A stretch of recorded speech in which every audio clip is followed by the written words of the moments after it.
Hi, അപ്പോൾ എല്ലാവർക്കും സുഖമാണല്ലോ അല്ലേ? ഇന്ന് നമുക്ക് കേക്കിനൊക്കെ വേണ്ടിയിട്ടുള്ള വിപ്പിംഗ് ക്രീം തയ്യാറാക്കിയെടുക്കാം.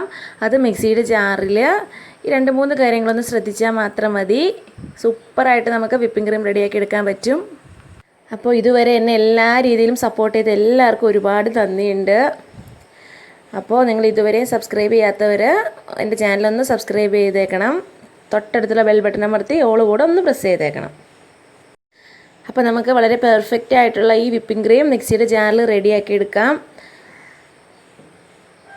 അപ്പോൾ അതിനായിട്ട് ഞാനിവിടെ എടുത്തിട്ടുള്ളത് ബേക്കേഴ്സിൻ്റെ വിപ്പിംഗ് ക്രീം പൗഡറാണ് 100 ഗ്രാമിൻ്റെ. പിന്നെ 1 ടേബിൾ സ്പൂൺ കോൺഫ്ലോറും 1 ടീസ്പൂൺ പഞ്ചസാര പൊടിച്ചതും 1/3 കപ്പ് പാലും. അത് 85 മില്ലിയാണ് കേട്ടോ. ഈ ജാറിലാണ് റെഡിയാക്കാൻ പോകുന്നത്. ഈ ജാർ ഞാൻ ഒരു 6 മണിക്കൂർ ഫ്രീസറിൽ വെച്ച് നല്ലപോലെ തണുപ്പിച്ചിട്ടുള്ളതാണ്.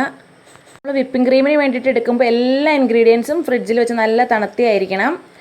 അപ്പം ഞാൻ ആ വിപ്പിംഗ് പൗഡർ മൊത്തം മിക്സിയുടെ ജാറിലേക്ക് ഇട്ട് കൊടുത്തു. വിപ്പിംഗ് പൗഡറും ഫ്രീസറിൽ വെച്ച് തണുത്തിട്ടുള്ളതാണ്. പാലും നല്ല തണുത്ത പാലാണ്.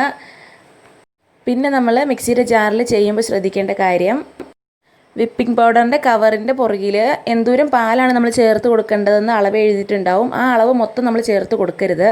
അതിൽ കുറച്ചിട്ട് വേണം നമ്മൾ ഇതിനകത്തായിട്ട് ചേർത്ത് കൊടുക്കാൻ. ഇനി ഇത് നമുക്ക് മിക്സിയിൽ വെച്ചിട്ട് ഒന്ന് കറക്കിയെടുക്കാം. ഒറ്റ സെക്കൻഡ് ഫസ്റ്റിലിട്ട് ഒന്ന് കറക്കിയെടുക്കാം. അപ്പോൾ ഇത് നല്ല പോലെ തന്നെ നമുക്ക് മിക്സായി കിട്ടിയിട്ടുണ്ട്. ഇനി നമുക്ക് ബാക്കി എടുത്ത് വെച്ചിട്ടുള്ള 1 ടേബിൾ സ്പൂൺ കോൺഫ്ലോറും 1 ടീസ്പൂൺ പഞ്ചസാര പൊടിച്ചതും കൂടെ ചേർത്ത് കൊടുക്കാം.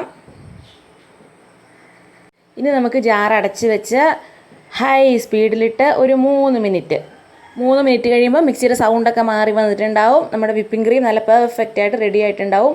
ഇടയ്ക്ക് നിങ്ങൾ ഓഫ് ചെയ്ത് നോക്കേണ്ട ആവശ്യമൊന്നുമില്ല. കണ്ട നല്ല തിക്കായിട്ട് നമുക്കിവിടെ വിപ്പിംഗ് ക്രീം റെഡി ആയിട്ടുണ്ട്. ഇതിൻ്റെ കറക്റ്റ് പരുവ് അറിയണമെങ്കിൽ കണ്ടാവും, നമ്മളൊരു പാത്രത്തിൽ ഇങ്ങനെ എടുത്തിട്ട് കമത്തി വെച്ച് നോക്കുമ്പോൾ ചാടിപ്പോവില്ല. ആ രീതിയിൽ നമുക്ക് കിട്ടും. അപ്പോൾ ഇനി വിപ്പിംഗ് ക്രീം ഉണ്ടാക്കാൻ ബീറ്റർ ഇല്ല എന്ന് പറഞ്ഞാൽ ആരും വിഷമിച്ചിരിക്കേണ്ട ആവശ്യമൊന്നുമില്ല. ഇതേ രീതിയിൽ നമ്മൾ ചെയ്തെടുത്താൽ മാത്രം മതിയാവും. നല്ല പെർഫെക്റ്റായുള്ള വിപ്പിംഗ് ക്രീം ഇവിടെ റെഡിയായി കിട്ടും. അപ്പോൾ ഇൻഷാ അല്ലാഹ് നമുക്ക് അടുത്ത ഒരു ഉഷാർ വീഡിയോ ആയിട്ട് കാണാം.